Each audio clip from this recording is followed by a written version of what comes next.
Hello and welcome to Video Game Hangover. I'm Randy Dickinson and I'm in Harrisburg, Pennsylvania. Hey, I'm DJ Ross in Mountain View, California. Each week here on Video Game Hangover, we talk about the games that have been keeping us up at night. This week we're playing SaGa Frontier Remastered, the Pedestrian, and Elli. Elli. Not Ellie from The Last of Us. It's a different Elli. Okay. Is there room in video games for two different Ellies? Probably not, because every time I Google this Elli, it brings up Last of Us results. So this might be a slight miscalculation on behalf of this developer. I hope they don't have to fight it out. That Last of Us Elli carries a grudge, is what I hear. Yes, yeah. And Elli from this video game has 0 combat skills, so it might be a very one-sided match. Yeah, gonna be over real fast. Anyway. Video games. Yeah. Summer has arrived here in Pennsylvania. It's 85 degrees today. I'm not ready. Gross. It's disgusting. Yeah. I can tell when it's summer because all the stupid, my computer and the PS4 actually starts heating up my apartment as opposed to just making it pleasantly warm inside. So I'm just like, oh no, not this again. Why have technology companies not created devices that air condition your house? Yeah, the room cooler PS4. Yeah, maybe exactly. that's how PS5 works. I don't know. Nobody knows because nobody has one. And of course, I mean other than an air conditioner. But yeah, Right. I mean, yeah, you could just get an air conditioner. Make a gaming system that keeps my room cool. I would buy that. What if your air conditioner could play games on it, though? What if you could play Plants vs. Zombies on your air conditioner? Yeah, maybe I'm just looking at this the wrong way. I want a console that conditions the air, but really I want a conditioner that plays video games. Right. Yeah. Right. Is that the right way to look at it, though? I don't know.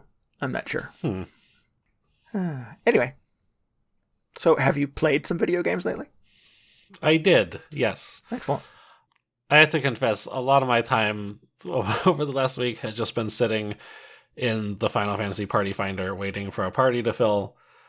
But luckily for that, there is Nintendo Switch, so I can play other video games while I'm waiting for my other video game to happen. Excellent. Are you still sort of ascending the battle tower or whatever the hell it is? I'm doing it. I'm so close to the end.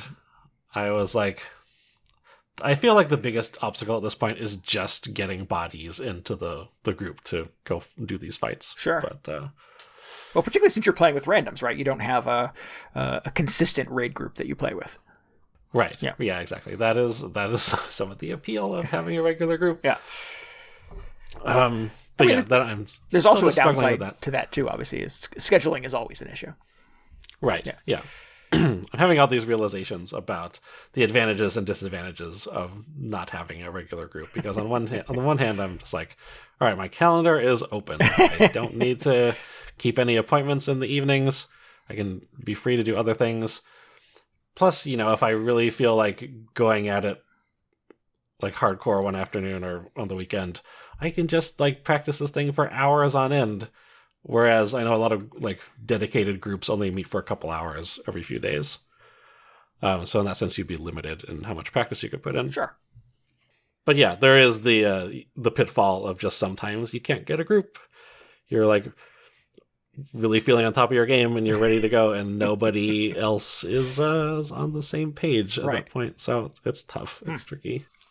It seems like late March to early June of last year would have been the ideal window to be sort of obsessed with a kind of multiplayer, online-only co-op video game, because everybody was at home at that point. Oh, yeah. I, unfortunately, was very focused on Animal Crossing. I should have seized the opportunity to dig into, the Division 2 DLC, or finally beat Left 4 Dead comfortably, or any of the other kind of multiplayer things I've put off for years and years. Were you still like waiting to see the ending of Left 4 Dead? Or I remember a lot of attempts at playing Left 4 Dead with friends, and the hook of that was you were constantly being sort of chased by zombies around this a number of different scenarios. I believe there were 4 or so in Left 4 Dead and Left 4 Dead 2, and it ends with you sort of fighting your way towards a helicopter and getting on the helicopter and flying to safety. Not to ruin the ending of Left 4 Dead for anyone, but I had dozens of attempts of like, there's the helicopter. I could see the helicopter. Me and my friends were going to make it. I'm going to get to the helicopter. And then I have zero memory of actually getting on the helicopter and flying to safety. I remember always just being eaten in the very last seconds of the game. So, yeah, I think I would like to see the happy ending. I would like to see the fly off into the sunset to a zombie-free world ending of Left 4 Dead 2, please. Maybe you did finish it and the ending's just real bleak. You just get on the helicopter and like a zombie grabs your leg. I'm like, oh no. Yeah. The pilot turns around and he's a zombie and then, oh. Yeah. I don't, yeah. Ooh, that would be a real chiller. Maybe. Could be. I don't know, because I never saw it. Okay, well, that's your theory. Yeah, right. But I sadly missed that. I just piss poor planning. What we really need is just another pandemic to... No, sorry. No. I don't know what I'm talking about. I mean, I was going to say, like, just be devil's advocate, but also no. Right. I mean, it could happen. I'm not wishing for it to happen. But yeah, if it does, perhaps I'll be more mindful of how I spend my time. You'll be, a seasoned pandemic veteran right. At that point. Yeah.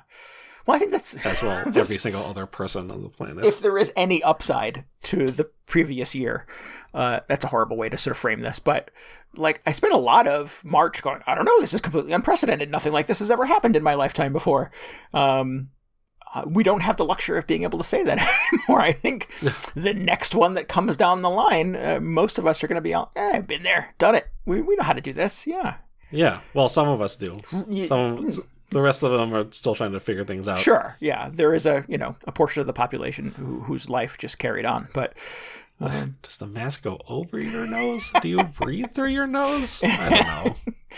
I had a conversation with somebody in a grocery store recently who was fortunately behind sort of one of those plexiglass things who had to take... I was going to say, like, who are you talking to in public? That's not good. An employee who had to take her mask down to hear me. And I wasn't quite sure how that worked. I was like, okay. I had to think about that for a second. Hi, can you help me with this question? And she sort of leaned towards the plexiglass and pulled her mask down under her chin and said, excuse me, what? And I went, do you hear out of your mouth? I don't know how that works. Like, on second thought, I'll ask somebody else. Right, exactly. I have a lot of respect for grocery store employees. Some of us got to sit on our asses for April, May, June of last year. Most grocery store employees did not. I don't mean to sort of disparage this woman's contribution to polite society, but it was just a very awkward moment. Yeah. Yeah. Who knows? Maybe it's just been a long day of selflessly serving other pandemic sufferers, and I don't know. Yeah. You're just spacing out for a second. Sure. A little momentary glitch. Yeah. How did we end up on this topic? Sorry, video games, DJ. I don't know, video games. You were playing Switch while waiting for I'm playing parties to get together. A bunch of different games, yeah. So I've been dabbling in some Monster Hunter. There was just a big update for that, so that is exciting. Excellent. But what I've been playing for the most part on the Switch, and this is the game I was talking about last week, the game that under no circumstances I think anybody should actually play, is SaGa Frontier Remastered. Oh, okay. Which is... I don't know how I want to get into this.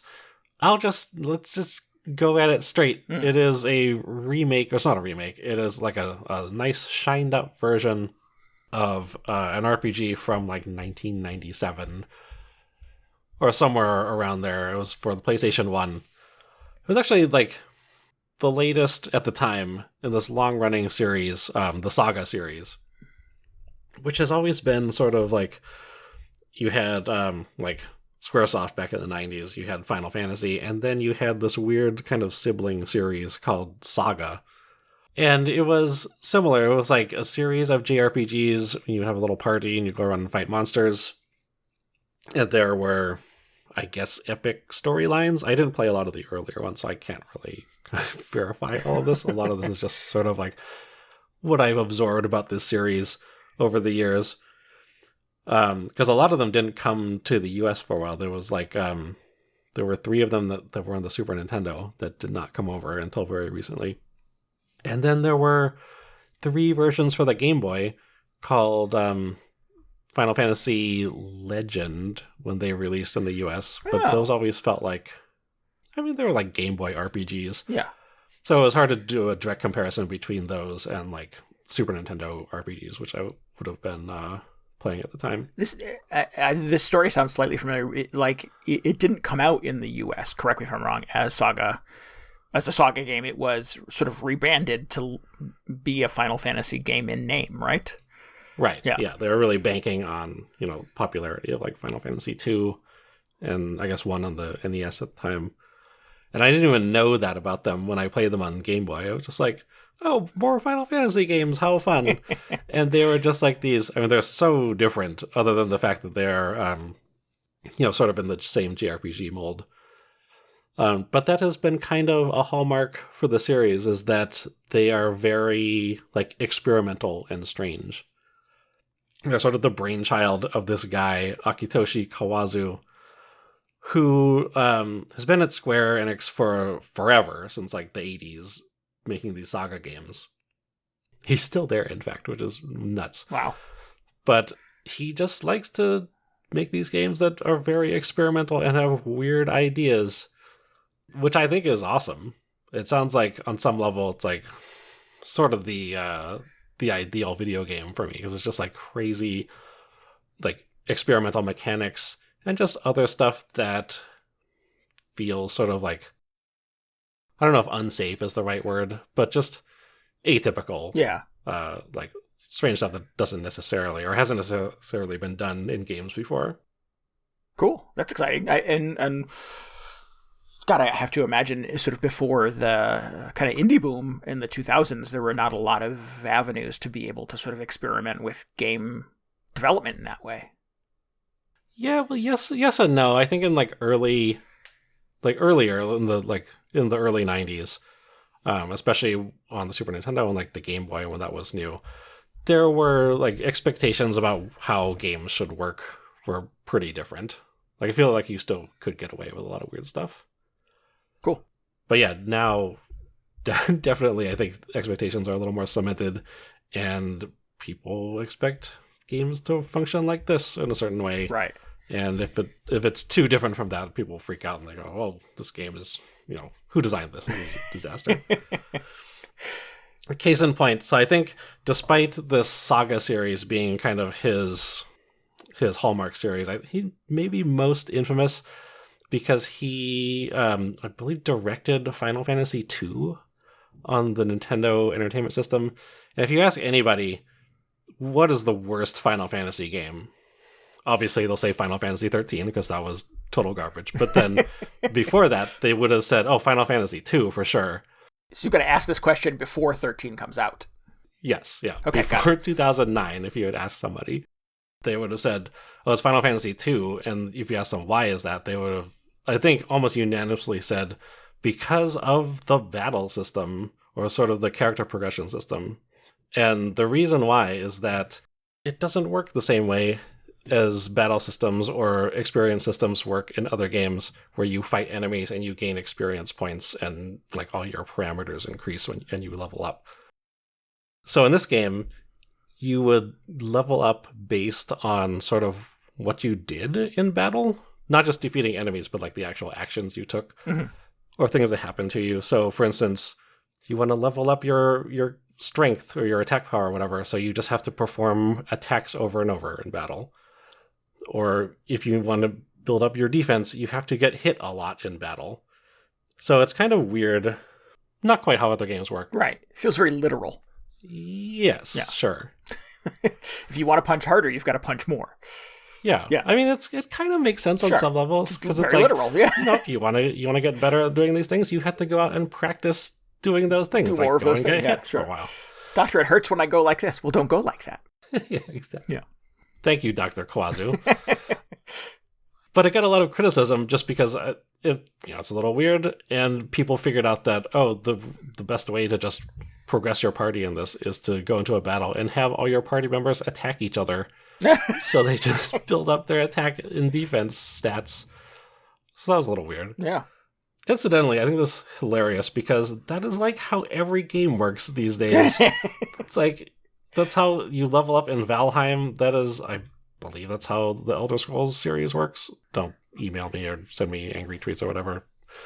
But at the time, it was just like, oh my god, what is wrong with this game? This is dumb. So that is sort of his weird Final Fantasy history. But that is like that weird battle system and progression is kind of how the SaGa series works. That's like how it's always worked in most of the games anyway. Mm-hmm. So that has just been like the standard thing. He took this, what was considered this weird progression model, and he was like, well, that's how I want all my games to work. And it just kind of like expanded from there. So just a lot of weird systems throughout the SaGa series since its inception. And like I said, a lot of them did not come to the US. Like I always thought the idea of the Super Nintendo one sounded very cool, just because it was kind of like these unknown games that I thought would just be like, they're like these 3 other JRPGs that are only in Japan at the moment. They were being and I didn't know much about the from series. you, yes. Yeah, so I just assumed like, oh, they must be like Final Fantasy, right? That I'd probably like that. I wonder what those are like. But they never came over. In fact, the SaGa series, it was, aside from those Game Boy games, we just never got any of them until this PS1 game, SaGa Frontier, came out right on the heels, I think, of Final Fantasy VII. Sort of when Square was really taking off in the late 90s. So I thought, aha, finally a chance to check out this game. Or to see what the series is all about. And just like looking at their previews and everything, it looked amazing. I mean, it didn't look as amazing as Final Fantasy VII, but it was like, 32-bit graphics, really colorful enemies and locations to explore, get this really amazing soundtrack. So I was super excited to check it out, and I ended up playing it a little bit back in the day. And like, I guess I should have seen this coming. It was really weird and difficult to play because it was just so different than what I expected from a JRPG at the time. Like, I don't know if it was as out there as the Game Boy versions, but it was still very weird and, like, non-linear, which is kind of like a serious trademark, I guess. But as a result, it was pretty difficult to get into and just figure out what you were supposed to do. Plus, you had, like, 7 different characters that you had to choose from at the start. Huh. So it's kind of like these 7 branching... Well, I guess 7 branching storylines, and they occasionally, like, the protagonists' stories would intersect with each other. But it was just a lot to take in at the time. And pretty, I assume, unorthodox for how JRPGs worked at the time. Yeah, I mean, my idea of a JRPG back then was just like, okay, I'm going to start it up. It's going to be like watching a movie, essentially. Or not like in terms of interactivity, but like, okay, I'm going to get introduced to the story and all these characters, and we're going to have this grand adventure and sort of be led around this world and along the way, like, fight enemies and level up and all that good stuff. And SaGa Frontier didn't sort of follow that structurally, or? It kind of did. Like, it looks like it does. I mean, it kind of does anyway, but just the presentation is so different because you have to pick one of the 7 characters, and you're kind of given, like, a brief screen of text explaining their background, but then you're just dropped off and given very little sort of guidance on what to do from that point. Gotcha. In some sense, it feels like a very old school RPG, and that the dialogue between all the characters is so, like, scant. It feels like when you would go to a town in, like, Final Fantasy 1 or something and talk to people, and they would just spit out some line that, like, may or may not have any relevance to whatever what's going on in the story at that point. Sometimes they're just like a carefree townsperson telling you what's on their mind. You're like, oh, that's cool. I guess that, adds a little bit to the atmosphere of this town. And if you talk to them again, it's still the same line over. Yeah, and they over, just say right? the same thing, but still feeling great, still love that I'm living in this JRPG town. I have an aside that is sort of tangentially related to that phenomena in video games. I was recently playing Animal Crossing on the big screen TV in my living room, and Sarah, my girlfriend, occasionally is in the room when I'm doing this, and she knows sort of the general gist of who the kind of the mainstay NPC characters are. She knows the owl that runs the museum, and she knows who the dog and the raccoon dog that work at the home office, the town hall, essentially. She kind of gets the hook, but wouldn't know any of these things by name. But I was running into the museum to sell Blathers some fossils, and she's like, I feel like this is like the only thing he gets to do. And I'm like, yeah. He stands there 24 hours a day and waits for me to run in so I can sell him fossils or maybe occasionally donate an art piece. And she's like, it's kind of sad, though. He doesn't get to like go out and do other stuff. And I'm like, oh, he loves it, though. Yeah. Until you bring him a bug. But yeah. So it's just, my girlfriend, who is not a hardcore gamer, just had this observation about sort of the lonely life, the sad life of an NPC and sort of the limited interaction they have with the big world that they live in. Yeah. I thought that was very astute. Yeah. I mean, I think Blathers is a unique case because you really get the sense that if he had a day off from the museum, he'd probably just spend it at the museum. But I worry about, who, like the two guard dogs that used to be at the town gate all the time. Yes, there's no longer a town gate, so I don't know what happened to them, but they're just like standing there through the middle of the night. Just keep an eye on the gate. I don't know about those guys. Hope they're doing all right. There are two of them. You would think they would take shifts or something, but nope. Yeah. I mean, how heavily defended do you really need the entrance to an Animal Crossing town to be? Well, I mean, shit got wild. Possibly going to happen? People were trying to, bombard other people's towns to sell turnips and stuff like that. But yeah, sorry. Anyways, go on. I apologize. Anyway, no, that's fine. So it's this SaGa Frontier, just a weird mix of different ideas, ranging from like very old school sensibilities to just very cool experimental stuff, and like stuff that you can really only get away with because you're in a video game, like just because of the way the medium works. Like it's still just a very cool and imaginative world to hang out in. I think one of the like sort of the premise for it is that humans and monsters and robots all kind of like coexist in this world. It's never really explained why, but I just think that's a fun aspect of it. Like you'll go to a town and like you'll go to the inn and the innkeeper will just be like a pterodactyl. And you're like, oh, all right, I guess that's who got the job here. Without context or explanation. Right. Yeah. And they like don't even call attention to it. You just walk up to them and be like, all right, it's 10 gold for a night. Are you in? Like, sure. Wait, aren't you a pterodactyl? Yeah, like normal inn, that's fine. But anyway, so wrapping up my first sort of encounter with this game, I just kind of bounced off it back then. There were so many JRPGs coming out at the time. I just thought there's other stuff I can play that is probably more intuitive than this. Sure.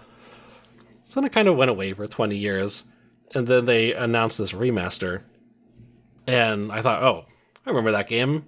I remember not playing a lot of that game. Now is the time. Now I can get back into it. And by this time, I had like learned more about the series. I knew it was like had this reputation for being difficult to pick up and having all these weird gameplay systems in it. But I thought, like, that's kind of exactly what I want right now. I want to play some old PlayStation 1 RPG. Sure. That is just weird and experimental and out there. I don't want to play Final Fantasy 15. Like, I have a feeling like I know what that's going to be like. So super excited to this. And it's been a number of years, and you're a seasoned and patient gamer at this point, and you figure, yes, even if it comes at me with quirks wizened. You're ready for it. Right. Yeah. I've played Final Fantasy 13 at this point. Can't be that bad. That's your mind. It can't be worse than Final Fantasy 13. Right. So, going into this with a very open mind, expecting it to kind of fight back on a lot of levels. And it has just been just the weirdest experience. It's it's kind of been like, yes, this is what I want. The game is actually as weird and like abrasive as I remember it being, but at the same time, just like, does that mean it's good? Does that mean I'm enjoying playing this? Right. It's kind of like we were talking about games. What was it last week? Like games that are so bad that they end up being good again, just because like you can enjoy it on a different level. Sure, sort of by nature of sort of appreciating their eccentricities, yeah. Yeah, or you can like appreciate the badness of them somehow. It's like watching a bad movie.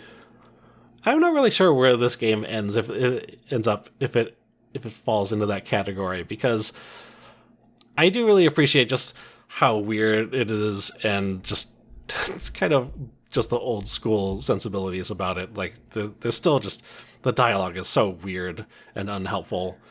And a lot of the time you're just left wondering, like, do I need to go somewhere else in this area? Or, like, am I finished here? What is the next step? Like, where should I be going? It's very directionless. And it's cool to see. It's cool to like, re-experience sort of imagining how it would have been like to play this if I played more of it, I guess, when it first came out. But playing it in 2021, I'm just like, well, it doesn't really work that well as a video game. But yet I'm still just dragging myself through it. I don't really know what's going on. I'm just determined to see all of the weirdness that this game has to offer before I eventually just like throw my Switch out the window. Rage quit it, yeah. Because I'm curious about it. It's interesting. Last week it sounded like you were very much like, F this game. you really, without sort of going into as many words, it feels like you kind of bounced off of it and then were in search of some sort of video game comfort food, essentially. I went off in search of a vegan meal. That's how angry it made me. Yes, yeah. And then somebody gave you vegan cheese and you were equally angry about it, yeah. Yeah, well, I go back and forth on this. Just because it's so like inconsistent, and that's for a lot of reasons. So just to like recap what I've done in this game. So I started out. You get the 7 protagonists. I end up picking this one, Red, who is the same protagonist I started out playing as in the original. I thought, well, this will be familiar at least. And the deal with this guy is he's just some guy, and then I forget what exactly the circumstances are because they're not gone over very well in the game. But you are just attacked by some sort of crime syndicate and heavily injured, and then a superhero appears, and he says, "Oh my god, what happened to you?" And he like defeats the villains, and he looks at you and he says, "Well, the only way to save you at this point is to make you a superhero." So he like gives you the superhero power, and from then on you have like this ability to transform, sort of like Power Rangers style, like one of those Japanese TV shows, right, into like your superhero form, who is just incredibly powerful and defeats enemies in one hit and has tons of hit points. So I'm like, oh, this is great. Then you just go off, and I don't even remember what his motivation is at this point. I think he's just trying to catch up to the crime syndicate to, get payback or whatever. And none of the steps leading up to that are explained very well. Like the time you're not being a superhero, you're like an employee on this interplanetary cruise liner, essentially. So you kind of take advantage of that to stop off at all these different planets and try and collect intel on where this crime guy has gone. Then when you get into a fight, you have the option of transforming into the superhero form. So I was doing that because, why wouldn't you do that? Right, exactly.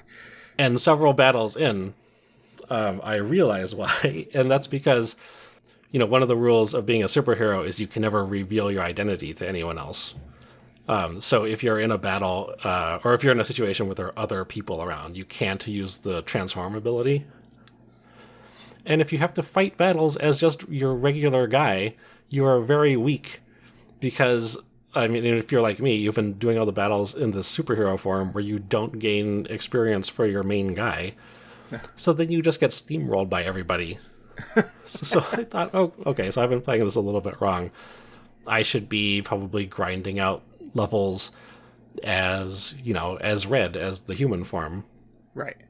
So I went and did that a little bit.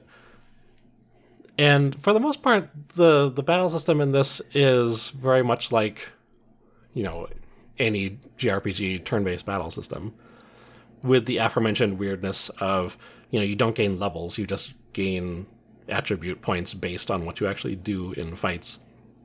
So that's very strange, and it makes it sort of difficult to gauge just how long, how much progress you've made in each grinding session, because normally you'd go, oh, I've gained 5 levels after defeating all these enemies for half an hour or whatever. But in this, you go, So first of all, I have no level.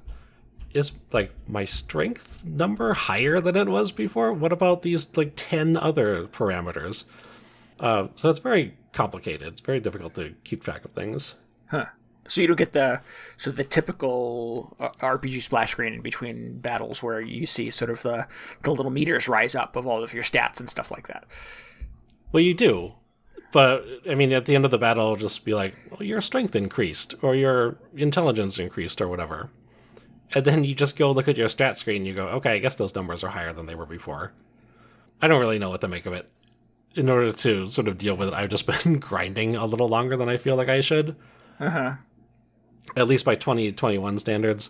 I don't know how, intense they expected the grinding to be back in the day.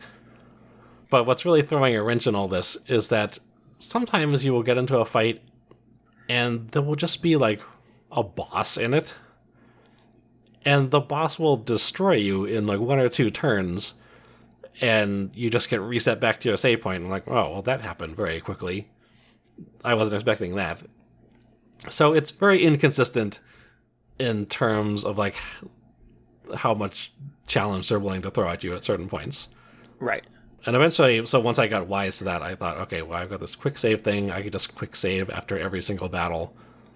If a boss shows up, they have actually added, this wasn't in the original version, an option to run away from battles. Which I feel like is very generous because, as soon as you realize, this battle's not going to go well, you just hit flee. And, that battle's done. The enemy is no longer on the overworld map, unless you come back to that room or whatever. But nice. You can just escape, no strings attached, essentially. Oh, man, I so seldom use the escape thing in RPGs because I feel like it never works. Yeah, a lot of the time in other games it just doesn't work. But in this one, it's just kind of whoa, nope, I'm not going to do this one. And so you just, pass. And you just get out of that battle for free. It's works good. Every time. That's interesting. Yeah. But then, I ran into some actual bosses who are required for you to fight to progress the story, and they're just so much stronger than my entire party. I don't know what to make of it. I'm just should I be grinding more? Am I not developing my characters correctly? Because, there's the whole weird leveling system. Plus, you recruit a bunch of strange characters that gain skills in different weird ways. It just feels like there's so many different systems all coming together. And none of them are explained very well. I started trying to read guides online and going, okay, well, this is way too much depth that I was not planning to get this far into. And I just got frustrated by this one character path. So I went and backed out of the title screen and picked a different character. And so far I haven't run into that exact situation again, but at the same time it just gives you so little information to go on about what you're actually supposed to be doing and sort of the decisions you're supposed to be making. It's just a challenge to get through. Ugh. And I can see this okay, so imagine it's 1997. This game comes out. It's got all these incredibly intricate and weird systems that you have to really put time into learning and develop all your skills and everything. Right. That could be really cool, but sure. It's just a large time commitment that I'm not sure if I'm willing to make for this game because I'm not sure if it actually ends up being good or not. You're not going to sort of step back at the end and go, well, that was worth the struggle. Yeah. Right. I mean, I'm just kind of like a tourist at this point. To be honest, the storyline, I don't know where it ends up going. It's not incredible. It's just very silly so far. There was the whole superhero thing. That's just one example of how weird this game is. The new story I started, you're this magician who has just graduated from Wizard Academy or whatever, and now he has to go around the world learning all these different types of magic.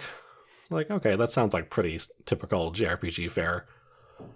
And then there are like 5 or 6 more protagonists to get into, all with very different storylines.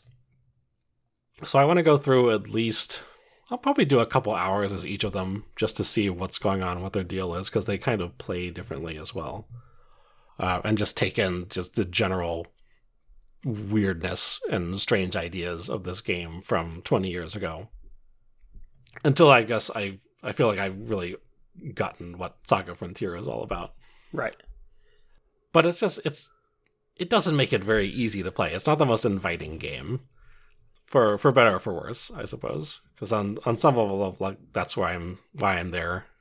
It's like, what happens when you make a game that just feels like you did not have a very cohesive plan for how to make a game? You're just like, would it be cool for the game to do this?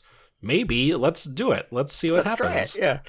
Ugh. Yeah. So that's very exciting, but the result is it's not the easiest thing to actually sit down and enjoy as you would another game. Sure. So you find yourself needing kind of the I don't know, the sugary confection that was, what was the other game that you were playing last week? Was that Master Blaster? Nier Replicant. So Nier, there you go. We're going back to that. We're going back to Monster Hunter just when I've had enough of this. Because it's weird, because I know generally people don't like this. I know there are a lot of diehard fans that say like, oh, this is great, just because of like the stuff I've been talking about. It's so weird. It's like stuff that happens in this game that doesn't happen in other games. Probably for a good reason, but if you want to experience that, here it is. And it's just finding a balance of like, gee, if I keep like playing as this character, if I get more into the storyline, does this get better or does it get worse? And also, how much worse is it going to get? Because I kind of want to find out, but at the same time, it's just not always pleasant. Right. Ugh. Yeah, that sounds challenging. Yeah, it is very challenging. Well. But anyway, just on a pure technical level, the remaster I feel like is terrific. Like, it looks great. They've done some kind of like AI upscaling to all the backgrounds, which are like the kind of the 90s 3D rendered static backgrounds that you move characters around on top of. Mm-hmm. Still very colorful, still just really imaginative scenery. Like, you go to a bunch of different cool cities and landscapes in this. There's like a bunch of speed options. You can turn up the battle speed just to get through everything very quickly. There's that quick save that I mentioned. Man, the one thing, or the two things I guess that are missing from this that a lot of other modern remasters have had are like a rewind feature. I think would be good, just in case you get into one of those battles where you just get wiped out immediately and you didn't have a quick save ready, so you're just like, oh, I need an undo button for some of these fights. And then just save states would be good, because you really only have one quick save slot. And I'm not 100% sure about this, if this is the case, but I remember getting into one situation in the PS1 original where I just thought, I think I might have like gotten myself stuck. Like, there's no way to progress from this point. I may have just screwed myself in this like, multi-hour JRPG. And just because the way the game is designed, I was never sure if I was actually stuck or if I was just not seeing the solution to get out of whatever situation I was in. But in a hilarious way, I'm just like, that seems like something that might happen in a SaGa game. So I don't really know. I just feel like, I mean, it does give you a lot of save slots, so I guess that's sort of like save states. But I've been using those very liberally just because, I don't want to get trapped in this game after spending so-and-so hours on this one character's storyline. Right. Jeez. I mean, at the beginning, when you were describing sort of selecting between the 7 characters, that felt very, I don't know, traumatic as well. I struggle with games sometimes where it's sort of like, the first 30 seconds, they're like, all right, pick your character. And I'm like, whoa. Oh, yeah. I have a lot of follow-up questions. Yeah. So, yeah, I don't know. That can be very, I don't know. What's the word I'm looking for? There's the paralysis of choice, I think, really kicks in hard in situations like that. You would have loved this magician character, though, because not only do you have to, like, turn down the other 6 characters and pick this guy, immediately it's just like, okay, do you want to learn this type of magic or this other type of magic? By the way, when you pick one, you can never use the other again. So I was like, oh my god, I need to go to the wikis for this. What is going on? The best video games are the ones that sort of say to you at the beginning, like, choose your difficulty. You can undo this later. Choose your character. You can change this later. I'm like, I like you, video game. We're going to get along fine. Yeah, no, that is the complete opposite of how a SaGa game works. Oh, I'm sure. Yeah, it's just like, make this permanent choice with no context. With zero context. Indication of what you're actually choosing. Ugh. You're like, okay, let's do it. Yeah. But anyway, so once I made peace with that, I feel like, I'm a little closer to actually enjoying everything that's going on. Oh, cool. Man, I thought it was going to be much darker based on the context of last week's allusions to this experience. I really just expected this to be a hate fest. So it's just interesting that you're kind of, throwing yourself at it. Well, I think I said this already. I'm like, nobody should play this game. The only reason I am playing it is because I'm crazy. So this isn't an endorsement of this game, yeah. Well, I mean, maybe I feel like 99% of people would not enjoy this. But if you're somebody who's just like, oh man, weird JRPGs, then maybe check it out. I don't know. Let's go. Yeah.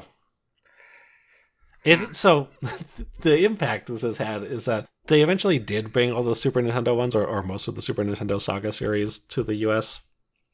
And I was super excited to finally get to play those.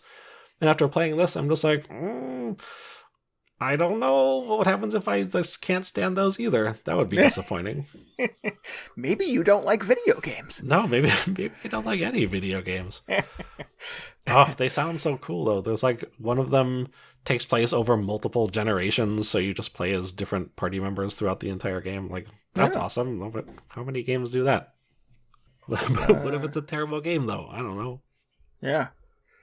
There's a Fire Emblem that did that, right? Fire Emblem, I think it was called Generations, wasn't it? Yeah. Yeah. The beginning of the game, you play as sort of the first generation, and then later you play as their kids. Yeah, that's kind of a cool hook. Yeah. I mean, so I guess some games have done that, but yeah, right. No, still pretty. I can't think of a third game that does it. So there you go. How many games? 2 is the answer. Cool. All right. So anyway, that's enough SaGa Frontier, I think. What have you been playing? So I've been playing The Pedestrian. This is a puzzle game. It came out, I think, 2 years ago on PC. It just came out this year. This January, in fact, on the PS4. And thus far, it has not come to any other platforms. It is a very cool and unique sort of proposition for a puzzle game, in that you begin your character's life in this game as a little scribble on a dry erase board, who then sort of quickly progresses into becoming essentially the little character on a restroom door, the man or the woman character, the little outline guy, who then sort of exactly kind of quickly evolves into the walk don't walk person, and then you then spend the rest of the game moving from public sign to public sign. So you start off kind of dry erase board and then work your way through an office building into the warehouse below it, out onto the alley and streets behind it, into the big city where there are signs everywhere, and you can make your way from street signs to walk don't walk signs to sale signs in store windows to there was one that sort of felt like it was like an Apple store, and it was sort of electronic screens and stuff like that you're kind of working your way through. If you hit pause and go to the settings menu, the camera pans to the side, and it's a little old CRT TV with a shitty display of green screen options that you can select from, and then the camera pans back to wherever you sort of push pause before. So it is a story. It's not really even a story. It's a game sort of told in signage, essentially. And what you're doing as the player, as the controller of this little restroom door character, is trying to move these signs around in a way that creates a pathway for him or her to be able to move on to the next batch of signs. So you get pretty quickly up to speed on kind of what the rules are, that there will be sort of a left-facing door in the corner of a sign, and there'll be a right-facing door on another sign nearby, and you have to draw a line that sort of connects those two. And it essentially creates this kind of invisible portal behind the scenes where your character can walk through one door and out the other door into another sign. So it's not that you're moving signs around, you're just like drawing connections between them. You will ultimately start doing that as well. So sometimes you will have doors that face right and doors that face left, and they will not be sort of near each other in an elegant way. And you'll go into sort of a puzzle mode that gives you kind of a pullback, and you have a full view of the 5 signs that are sort of in this one puzzle you're trying to solve. And you have to move them around on the playfield, which is a chain link fence, which is a wall in the warehouse, which is I don't know, a door to the HR office in the office building, some sort of place in the real world where you're sort of rearranging posters and signs essentially to make them kind of line up in a way that is elegantly set for you then to go out of puzzle mode, assume control of your little restroom sign character, and then walk him or her through the puzzle essentially that you've set up for them, the pathway that you've set up for them. Do you actually control them directly at that point? You do, yes, yeah. Okay. So it plays a little bit like a platformer in that sense, is that you, step 1, sort of zoom back, assess the play field, line up all of your signs, and make sure that your doors connect in ways that you don't end up in dead ends or stuck behind a door without a key or things like that. Stuck on an elevator that you don't have the ability to push the button to lift.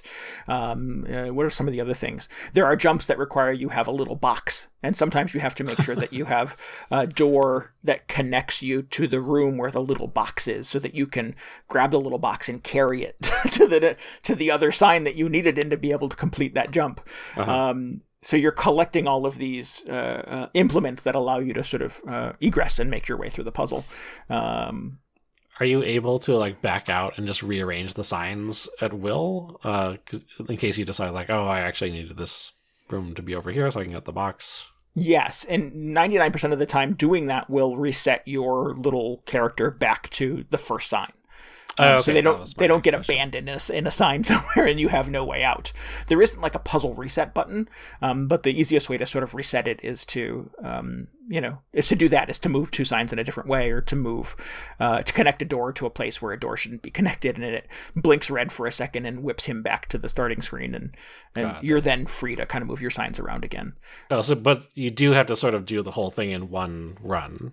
Like you have to get ideally, yes. working. You're trying to. The pattern that I've sort of settled on is me trying to sort of like how many, because some of the bigger puzzles, the kind of the level ending puzzles, will require you to solve like 3 or 4 clusters of puzzles, and each of those puzzles have 5 or 6, sometimes more, signs to them, and they all feed back to a central location. So you have your center hub, and you'll have to go off to the left to solve a cluster of puzzles that get you a little 9-volt battery that you can then bring back to the other sign and use that to power up a door that will allow you to go to the right, where you can get a key that will unlock the door that goes north, and on and on and on. So essentially, yeah, you're going to end up solving 30 puzzles to be able to proceed beyond this little cluster. 30 sort of sign puzzles. And it gets a little intense. It becomes a lot to manage. But what I have found works for me is chart a pathway that seems like it makes the most sense. I tend to work from end to beginning. I know I have to get to the exit no matter what. That is the non-negotiable in every cluster of puzzles. So I will start with my finger, like through the air, trying to trace a path. Like if I go there and then out the door and then down this elevator, try to sort of reverse engineer my way back to the first sign. And sometimes I'll just sort of set up a series of signs that I sort of feel like have to be connected in some way, and I'll walk it with my character to be able to see, well, how far can it get before it I don't know, zonks me out before I get sort of the red flash and I have to try again. Or I paint myself into a corner and have to try again. Or I isolate my little guy in a sign somewhere that he can't get back from and have to try again. The game doesn't punish you for being experimental. The game doesn't have any fail states. You don't sort of get a game over screen. There's no ticking clock, so it's not like you have 45 seconds to solve this puzzle or everyone dies. There's nothing like that. There's no pressure to this. No one dies. The only pressure is you just sort of feeling up against it, like you're staring at this cluster of 5 road signs going, oh my god, the solution is here and why can't I figure it out?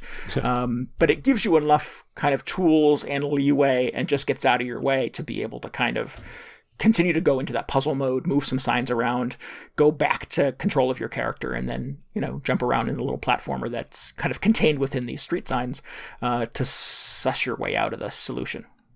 Nice. Yeah, it's very cool. I think it feels, and I sort of always go back to Portal as kind of the gold standard for what sort of good video game puzzle games feel like. And it feels a lot like Portal. A lot of the Portal experience is experimental. A lot of it is, and in Portal, of course, you die if you screw up, but you still have a series of fun tools to play around with. And a lot of Portal is going, what if I try doing X, Y, and Z? All right, let's give it a shot. Let's do it. And sometimes you're successful. Sometimes you figure out a thing that you didn't know you could do or get to a place you couldn't know you could get to. That's super satisfying, and I think the Pedestrian gets that. The Pedestrian gets sort of that sense of experimentation and that sense of, like I said, I don't know if this is the right solution, but I'm going to kind of futz around with it for a little while and see if it gets me further than it did before. And I really dig that. I really feel like when I solve one of those big, intense kind of clusters of sign puzzles, like a little bit of a genius. I have done the arms in the air. Yes, I can't believe I figured it out. Walk out the exit into another cluster of 30 puzzles, and then I'm defeated again. But it really sort of gets kind of the high of solving a really intricate puzzle well. Nice. Yeah, I was getting a kind of feelings of Portal as you were describing your solutions to some of these. Yeah. Does it do anything? Like, I know it's all street signs and stuff, and that's sort of like, I remember when they announced this, because it's like a very different aesthetic from a lot of games. It's like very specific in that it uses this existing street sign imagery, I guess. Mm-hmm. Does it like do anything clever with that aside from just everything looking like yellow and black street signs, I guess? It hasn't yet. I've not really found anything that feels like I'm kind of interacting with the outside world, or like the outside world is interacting with me. You don't ever get a sense that kind of people are standing around wondering what's happening on that street sign with the puzzle you're trying to solve. In fact, you don't see any other pedestrians. You see sort of city life, and you hear cars honking horns, and you'll see a highway behind you with trucks and stuff driving by, but you don't actually ever see people walking down city streets. There's no human beings in the warehouse. I'm in kind of the third world or biome now, and it's a campus of a university, and it's a lot of like chalkboards and brick walls and school things happening in the background, but you don't actually see college students walking around or playing frisbee or anything like that. So it's a people-less world, which is kind of a weird choice, but there is still a lot of kind of activity happening in the background of sort of the other things that sort of go on in city life or wherever you are.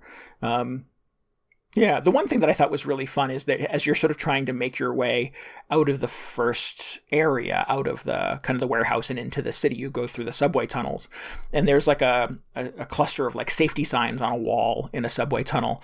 And as I'm trying to move around signs to solve the puzzles, cockroaches are crawling across the sign I'm trying to move. And like, I'm like, oh, you have a little pointer finger. I'm like, I wonder if I can like squish the cockroach. I can poke it or something like that. And it's not built that way. You don't actually have any kind of real world interaction with these other things. But it was just really kind of fun that as I was moving around signs, like bugs were crawling across them and stuff like that. That's the only place I really feel like kind of the real world bled into the puzzle world in this game. Oh, that's so cool. It's still really cool. Yeah, it would be neat if there was something like that. Yeah. But yeah. I'm not sure what I had in mind. I just felt like watching the previews for this, it just feels like it was leading to some moment where I don't know what would happen. Like maybe jump out of the sign or something, or it would like he would, just physically exist somewhere else, or there would be more interaction between just the sort of like flat sign space and all the other things going on. Right. Because it just, I don't know, it just feels like they were kind of like teasing a moment like that. That may be coming. I'm not done with it. There's more to it, and I don't know how this ends. I'm not sure if you don't get any motivation. It's not like your little restroom door guy like has a monologue and explains to you why he's trying to escape or anything like that. You're in a puzzle game and you have to keep solving puzzles.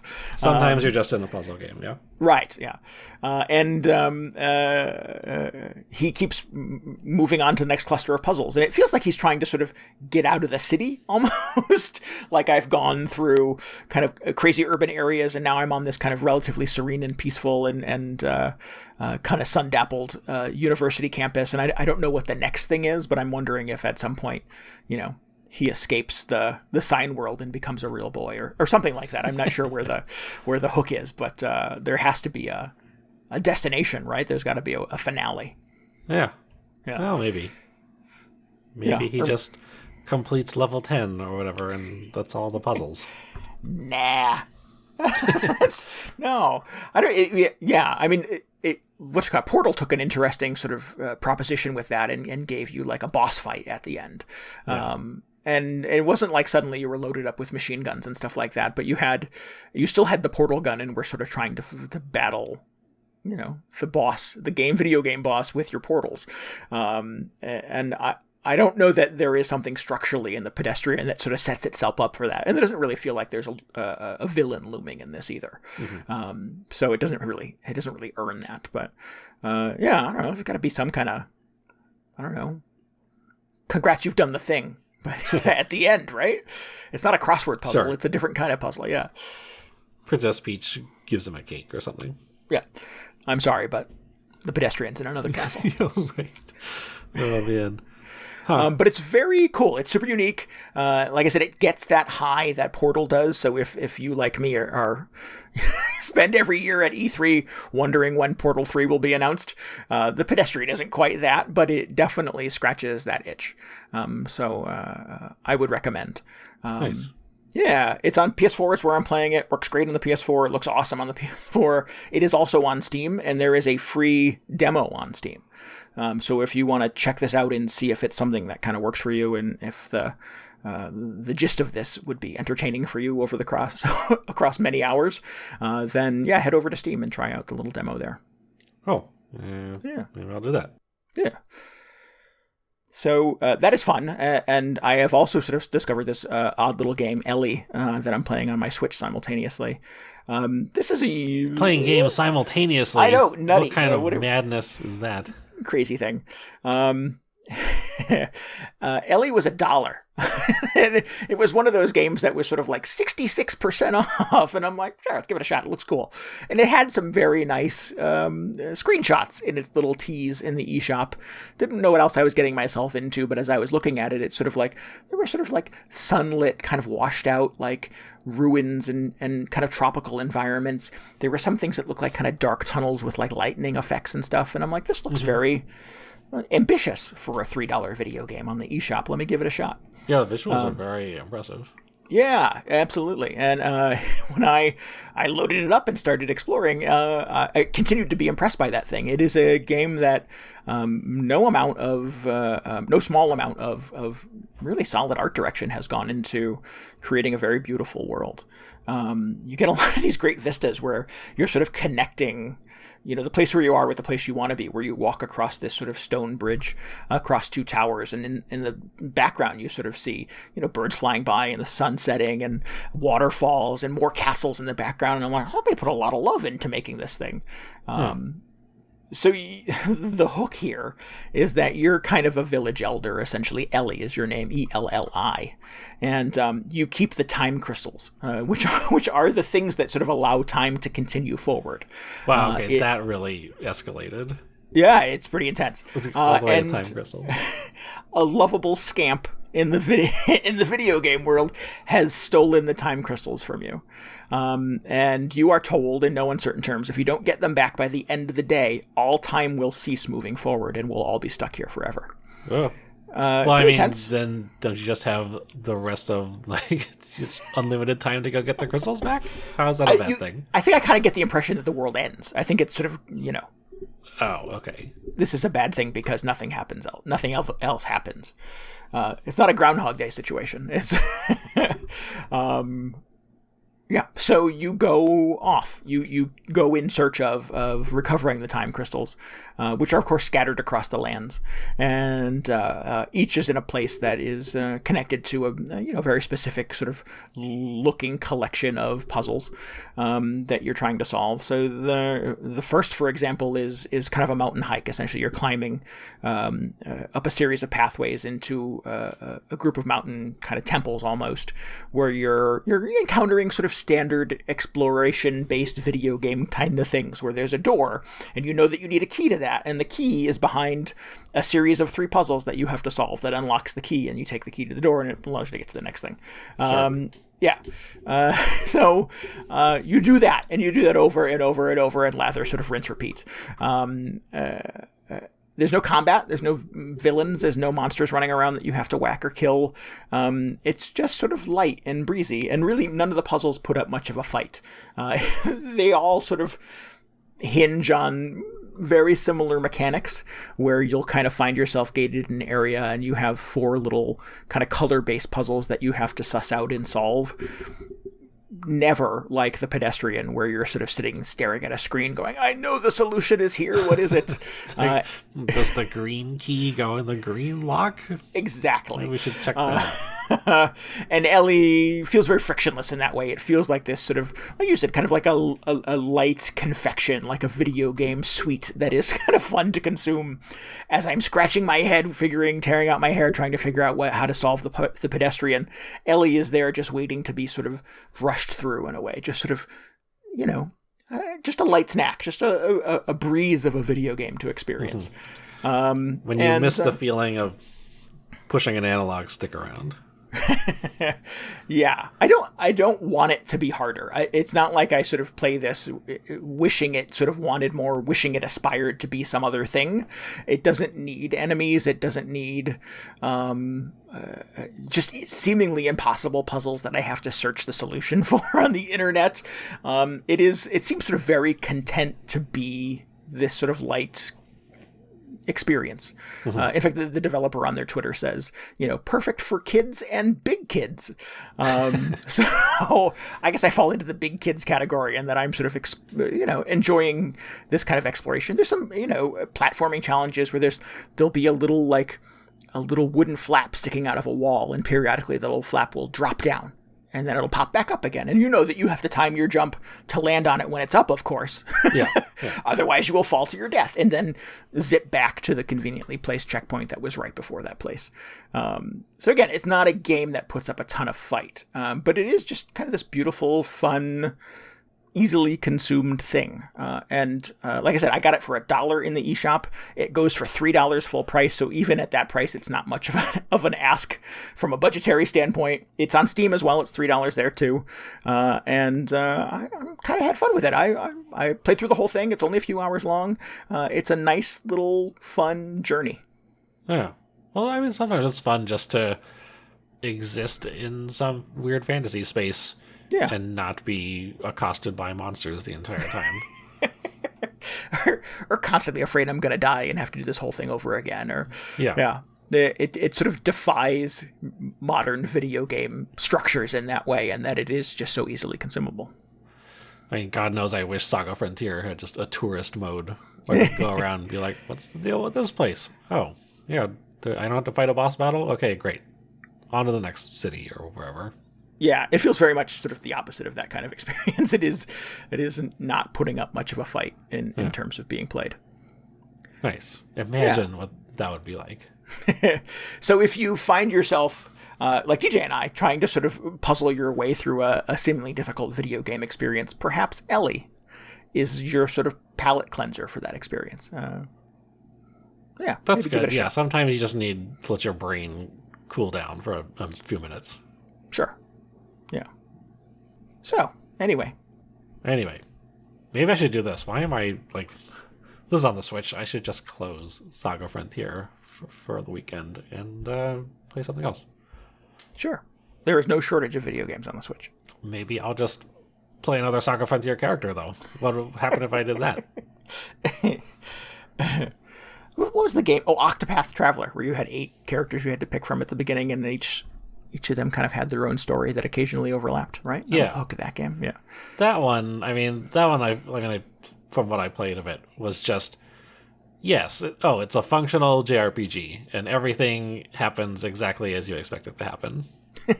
So, that one, very frictionless in that regard. Sure. Not super experimental. Right. SaGa Frontier, just like, what if every fight just killed you instantly? What do we even do in that situation? Excellent. All right, well, let's go do those things. And meanwhile, wrap up the show. If you need any more video game hangover in your brain, you should follow us on Twitter at twitter.com/VGHangover. And keep in mind, you can always get show notes and links and tell us what you thought about this episode at VGHangover.com. We would love for you to hang out with us on Discord. You can get a link to that as well at VGHangover.com.